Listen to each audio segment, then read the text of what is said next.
Hey everyone, my name is Allison. I am an intuitive interdisciplinary artist. If you are new here, welcome. Thanks for being here.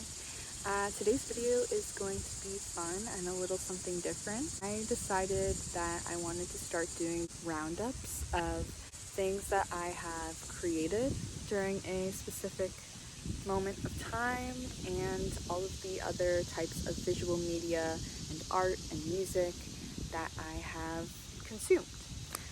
I got this idea actually from a kind of quote, or what I call micro poems, that I included in a recent public project where I created a zine to go along with an installation exhibition.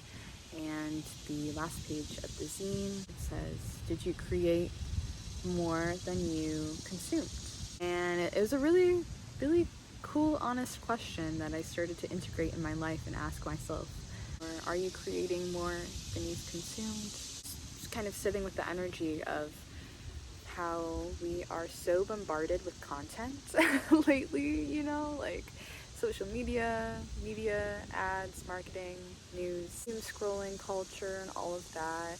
It can be really easy to, I think about everything. I love math, so I think about everything in percentages and kind of pie charts and graphs.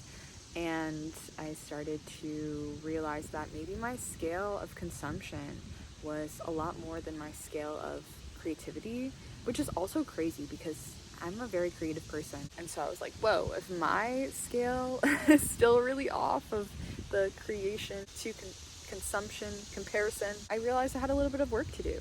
So all that to say that this is going to be my June to July roundup for all the things that I have created and all of the things that I have consumed.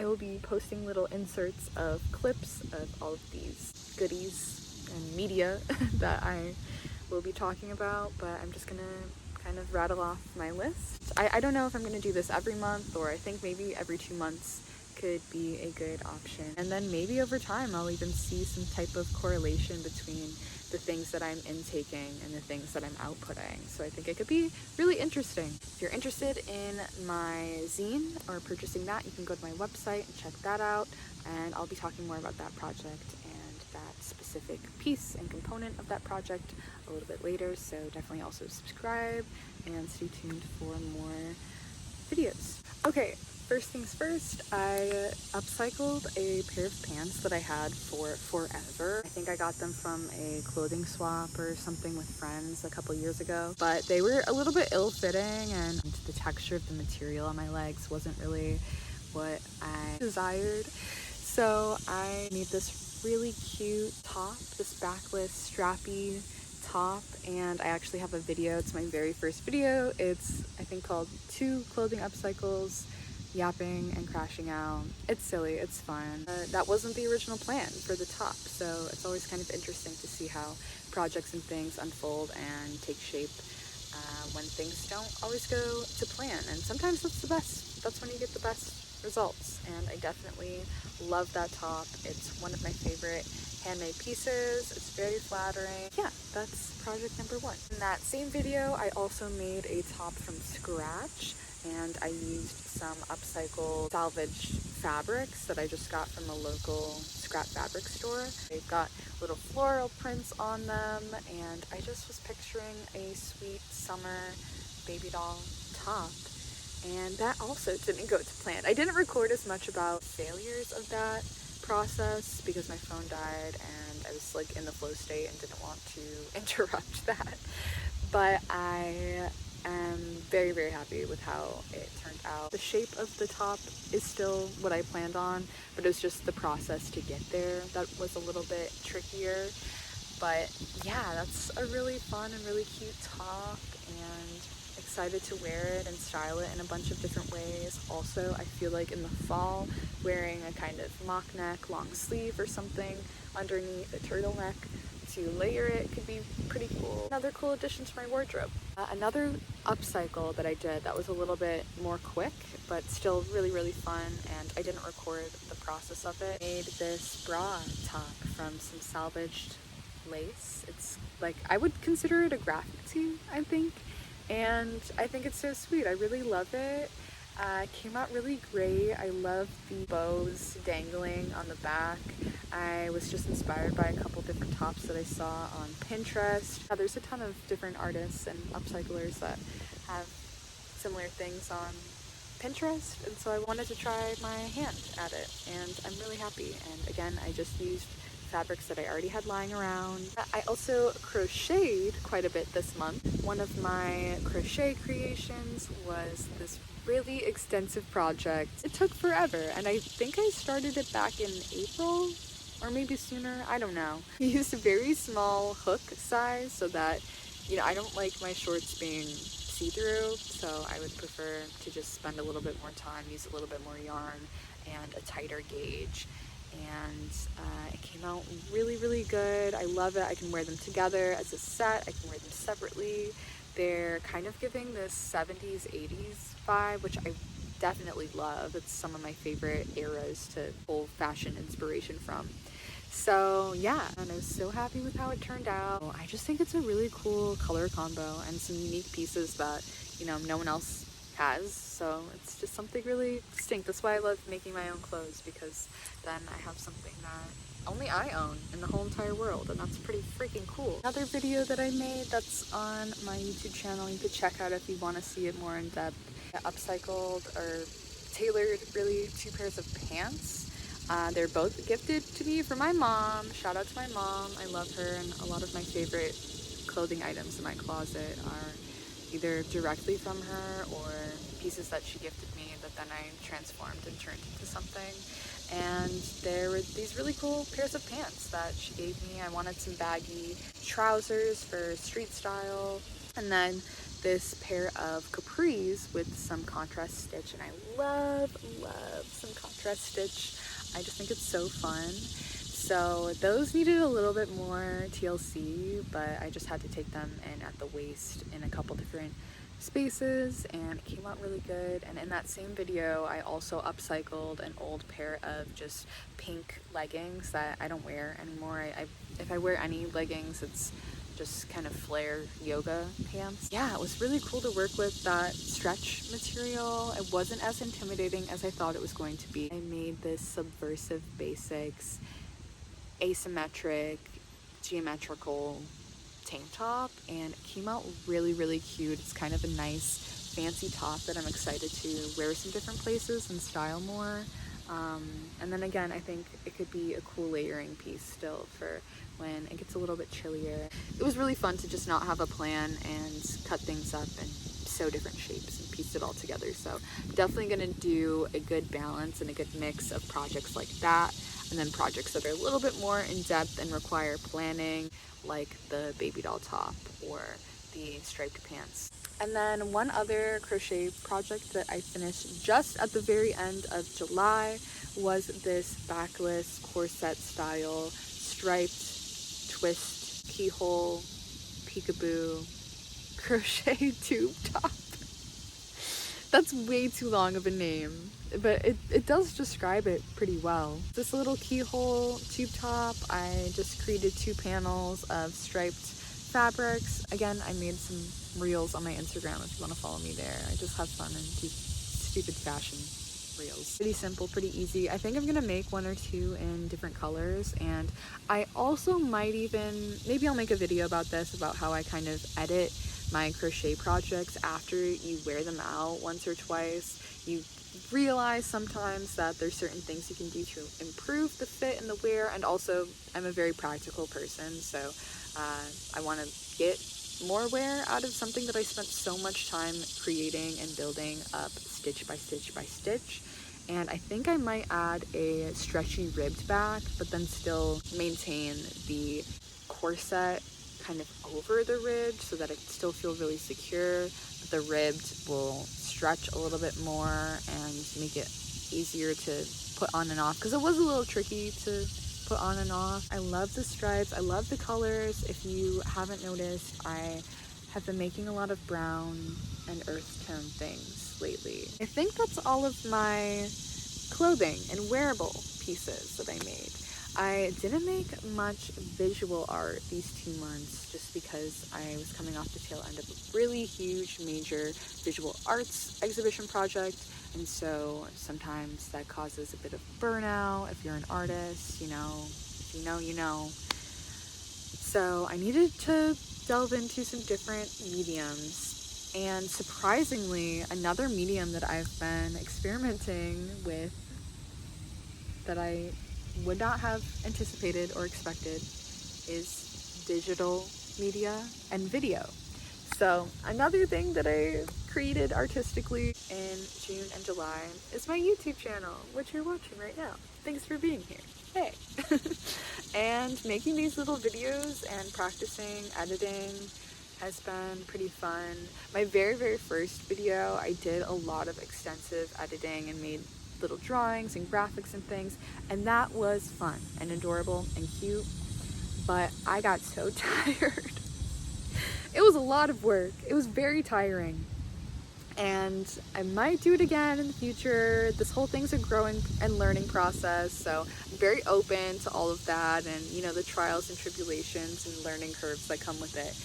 But I'm definitely, I gotta figure some way to make those types of things a little bit easier for me, or make the editing process a little bit easier. I think that's also why my spirit is really called to having this balance and flow between chatty videos and intuitive messages that I really just feel called to talk about and let people know that this is who I am as a person and an artist and what I'm thinking about, and my sort of introspective internal script that I'm sharing outwardly and want to build community on, but also to share my creative practice and how that can be a little bit more, and it's intuitive but in a different way. It's a completely different flow state where I'm just playing and I'm very absorbed in my materials and I'm very excited, and that's been really cool. But then obviously the more creative play moments are a little more involved in the editing process because it's a lot more footage, a lot of different clips, and then also it's even more involved in the filming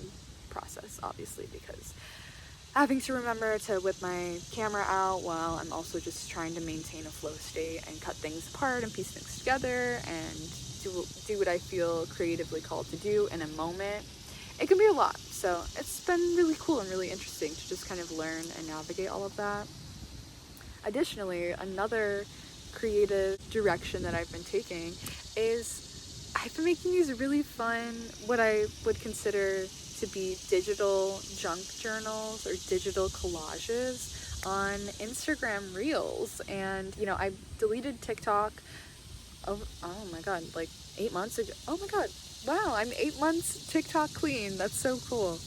And even before that, I wasn't really using it as frequently as I had maybe like 2 years ago. Just kind of releasing that and trying to just focus on one social media platform. And I've just been having fun getting used to Reels and the different things that I can do there. And I really like the overlay feature. And I love music. Music's a really big part of my life. I have some music that I'll share at the end also that I've been listening to in my consumption section. But yeah, the Reels on Instagram that I've been making, I'm really surprised. It was just a cool space for me to start taking anywhere between 10 and 30-second clips when I feel really present in a physical moment in my real life, when I'm going on adventures and exploring and just filling my summer days. I'll just be like, oh, I want to capture this, I want to remember this, and so I'll take my phone out and just record a little bit. It feels really supercharged with energy, and I hope that it comes across on the other side. But at least for me, even revisiting the moments, it just feels so pure, so peaceful, so blissful, so joyful. And then when I collage them all together in that way and use music, I just find myself, I'll be looking at my phone editing, just over my phone, and I'll realize my cheeks start to hurt because I've just been smiling the whole time. I've just been really enjoying creating such a pure collage. And then just to picture me even later this year, or let alone in a couple of years, being able to look back on that, that's how I see Instagram for me. It's just a really cool archival space. So yeah, I'm just kind of creating an archive of memories, and it's been really awesome. I've also just kind of been building and expanding on them, and kind of world building in that way, and in those videos where now, because they include music, and music's really relevant and important, and I match the music up to the memories and this kind of intuitive feeling that I feel like complements each other. And then I love dancing and roller skating and just being a little goofball, and so I've started to integrate that in as well. So it's just been cool to see how it's progressed and built even in such a short amount of time. And again, it wasn't something that I anticipated. I never really had an inclination towards digital art forms, or even like me drawing on Procreate and those little graphics and titles for each video, the title cards that I make. That wasn't something that I necessarily expected to do. So all of this has been a fun surprise. I'm just enjoying it. I'm just enjoying the ride, and this is my journey as an artist and all of the different media forms that I become taken with, you know? So that's been cool. I think that's about everything for what I have created. Now, if you're interested for what I have consumed, I'm gonna share that. It's a little bit of music, a little bit of media, some cool fun stuff that I've kept tabs on. Hello again. Slight costume and scene change, but let's get right into it, and I'm gonna share all of the things that I consumed in June and July of 2025. The physical book that I read was How to Live Free in a Dangerous World by Shayla Lawson. This was phenomenal. I usually like to have some type of nonfiction and fiction read going on at the same time. I've also recently just gotten back into audiobooks. I really like that Spotify Premium includes the ability to listen to a good amount of hours of audiobooks that are already on my Goodreads. This nonfiction read was definitely really amazing. I would say it focuses on sharing a lot of the author's personal anecdotes and vignettes, and just really detailed, beautiful writing, but talking about very real life scenarios from a well-traveled person, and the different things that they are experiencing in different cultures and environments around the world. I'm not a very well-traveled person, so I also feel some type of catharsis in being able to live vicariously through them. They talk about political issues, they talk about gender issues. They are non-binary, and so there's even a chapter or two on exploring what it means to be femme in a femme body, and then also non-binary and non-gender conforming. I also feel like they kind of write similar to me. Poetic, choppy, like really strung together at times, and then really choppy at other points. Honest and truthful, the way that you would talk, you know, like that's how I feel I write, is the way that somebody would talk. They really highlight a bunch of lessons and wisdom gained from their experiences, and also this really amazing insight on how beautiful human interaction can be, and how we learn from each other, for better, for worse, you know? So I really enjoyed and appreciated that, and find it relative to my experience being a human, being on Earth. And there's just a lot of really great discussion about different types of love, platonic, self-love, romantic love. So I also really appreciated that. There's just so much truth in here, just truth and honesty, and I really appreciate that in a nonfiction read. I would highly recommend this, and even the title was obviously what struck me, because I resonate with that, with being a femme person and living in a dangerous world. it is able to touch on the importance of embodying freedom, which is a really big thing that I talk about here and in my artwork, just embodying freedom. And so being able to do that just by taking up space in the world is a really amazing point to make. Would highly recommend this. For my audiobooks these months, I finished Bunny by Mona Awad. Phenomenal. This was, I think, one of my first horror and dark fiction reads in a really long time. I'll also say the voice narrator, or I guess it would just be the narrator. The narrator for the audiobook did a phenomenal job, especially in capturing the different personalities through the way that they voice each individual character. It also helped to just kind of distinguish, as a listener, personalities that are aligned with the way that they were narrating the voices. I have the way that one of the characters says bunny ingrained in my brain, I think permanently. But it was a great story, and I had a lot of theories. It's one of those ones where I can't really say too much about it. If you're wanting to read it or listen to it, you should just go do that. But I had a lot of theories throughout the entirety of it, and then as soon as I finished it and read the last couple of lines, I went to Reddit and just had to see if other people were on the same page as me. I'm usually really good about that and holding off until the end and waiting to kind of engage in thought discussion with other readers.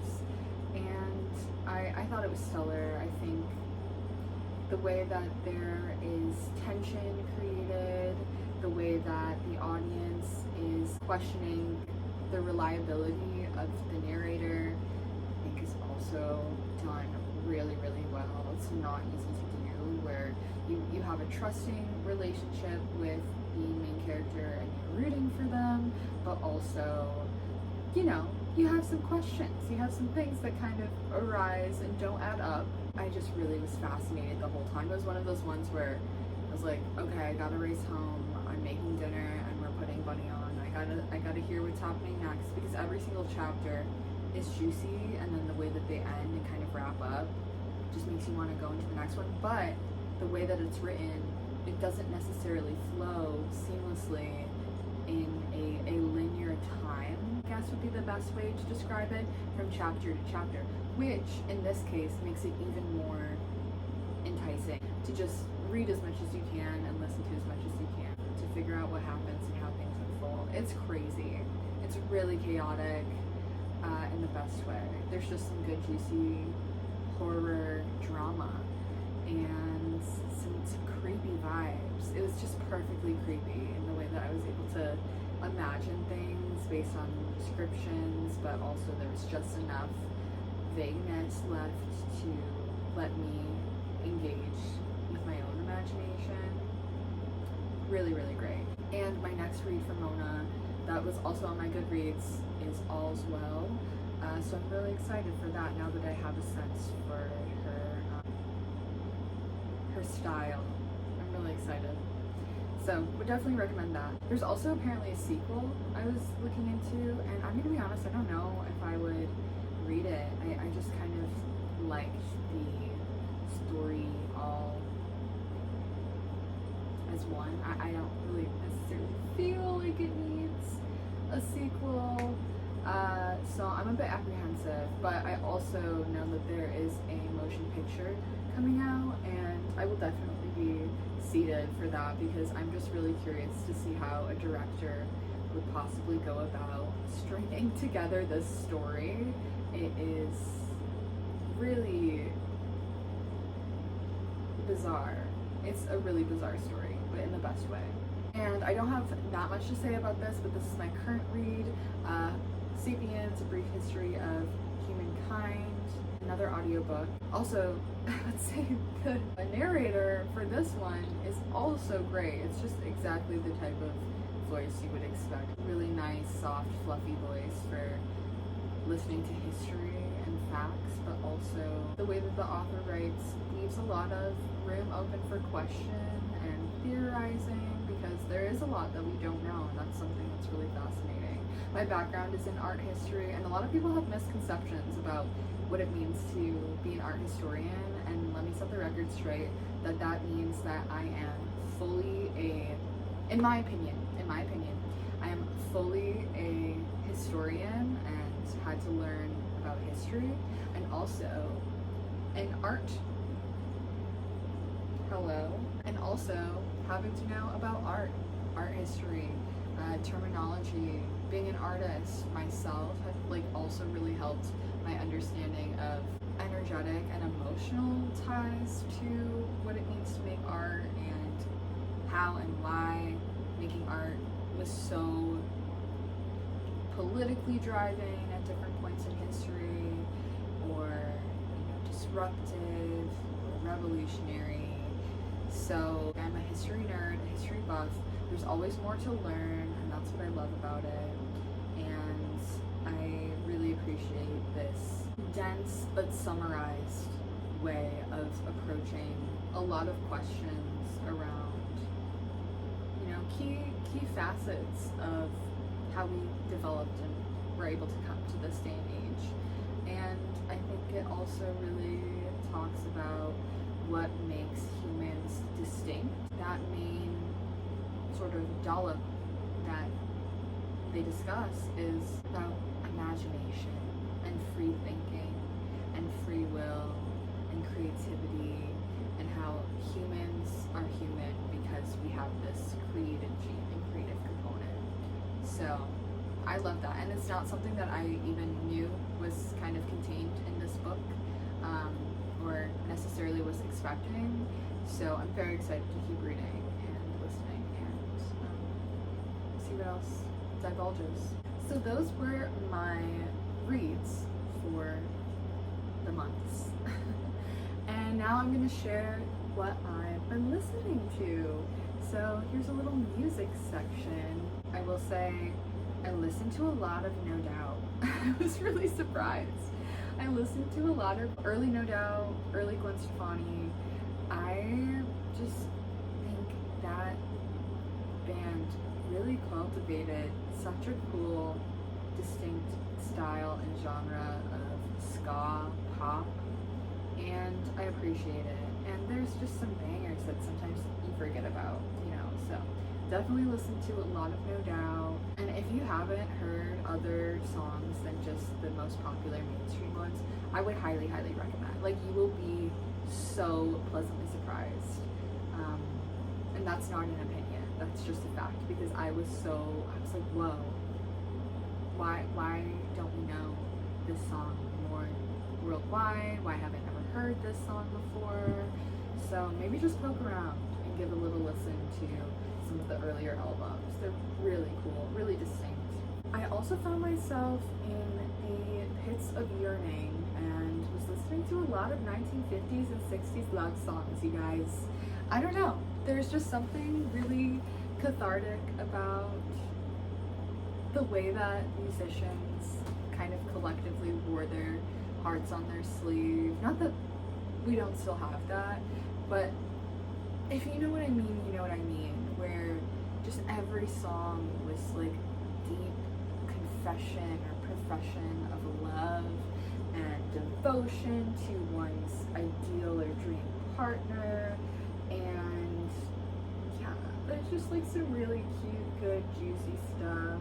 And I can only imagine what it felt like to be a teen girl during that era, just to have that be your, what you fangirl about and everything.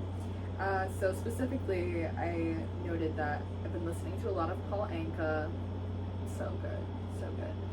Nat King Cole, obviously, of course. The Flamingos. Richie Valens, also great. Just the voices on these guys, so good. And Billie Holiday, also, obviously. So yeah, those have been some good listens for sure. And then I'm pretty much always listening to some funk, some 70s, 80s, some disco. I'm a disco girl, what can I say? I'm a dancing queen kind of girl. this couple of months. So that's pretty much a category that will be in every one of these that I do, however long I decide to do this. It's just gonna switch up on, I guess, my focal points of what artists or bands that I'm listening to. And these couple of months, it was definitely a lot of Cheryl Lynn, Queen, love ya. Like, just so good, especially for roller skating, I think my Spotify Wrapped will tell me at the end of this year that I listened to Got to Be Real about 50 times. I wish I was being dramatic. I'm not being dramatic. It's just so good. And I like that it's a long song too, and there's a little instrumental break. Yeah, that's a really good roller skating one. Diana Ross. Definitely love Diana Ross. In My House, so good. What else? Oh, I'm coming up. I listened to that one a lot for my like preparation for a big art exhibition in April, May too, and it's just such a good pump up jam. I just love it. It's amazing. Great party song, great, yeah, like getting ready song. Carl Carlton, also great. Chic, Freak Out, so good. Another great roller skating jam, so good. Sade, that pretty much always, I think I'm pretty much always listening to some Sade. And then a lot of MJ, also these couple months for sure. So that's my music intake. Last but certainly not least, outings, events, and concerts. I went to a Kurt Vile concert, and their opener was Merce Lemon, and I love when I can find out about a new musician, a new to me musician, new to me artist or band, just by going in blindly and lovingly and in person, because it's obviously so different, so much easier to absorb music frequencies in person and to watch them playing and feel the beat and everything from my feet up through my brain and my eardrums. And I really enjoyed Merce Lemon. I thought their stuff was great, very sexy, mellow, like sexy sad, I would say. Yeah, sexy sad, and just, yeah, sultry, magnetic, very grounded, just that kind of swaying music. There were some harmonica solos. I was thoroughly impressed. I very much enjoyed that. And then, yeah, just really great. The bassist was great, and they killed it. And then Kurt Vile, obviously incredible. This was my second time seeing him live, and yeah, equally as impressed as the first time. But like the first time, I also went in blind, and that was my first time kind of listening to a lot of his stuff in person. I love doing that. It's just so different to allow yourself to experience music for the first time in person. So I will never fail to open myself to an opportunity to do that. And I'm so glad I did, because then it made me an instant fan. I think that's why I like it. It just makes me an instant fan.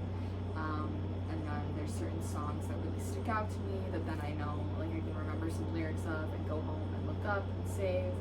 But Kurt Vile has a really cool, expansive variety in his discography, and even though his songs still always contain this familiarity of, like, that's Kurt Vile, like, that's his swagger or whatever, you know, like, that's his sound, that's his soul.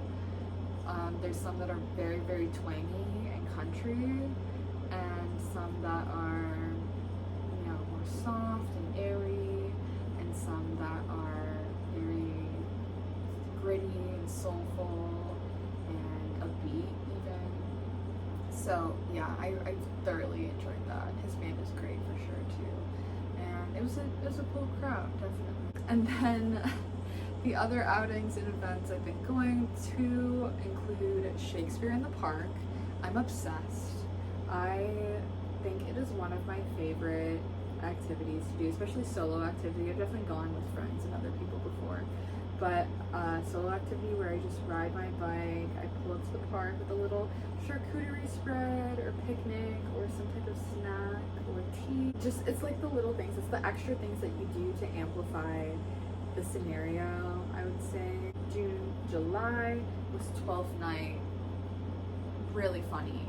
But also, it made me kind of finally realize that why don't we talk enough about the fact that Shakespeare reuses a lot of the same plots, just like very slightly tweaked, or, you know, the external kind of plot and story will be a little bit different, but the core plot of twin swaps and gender swaps and things like that, like hiding and pretending that you're of the opposite sex, love triangles. That man loved a love triangle.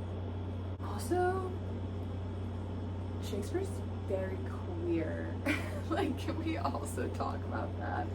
Like, and just, I know historically also that, you know, it was only men back then that were allowed to act and dress up and everything, and so the men would play the female characters' parts and everything, which, that's gay, you know, that's so queer. But also, just the way that Shakespeare writes a good, you know, unknowing queer crush. Somebody agree with me in the comments. Tell me I'm not alone in this. I just totally realized, because last summer they did Midsummer Night's Dream, and A Midsummer Night's Dream and Twelfth Night are very similar. Like, they're so similar. They're different and they're good and they're great for their differences, but plotline speaking, they're also pretty similar. It was hilarious though.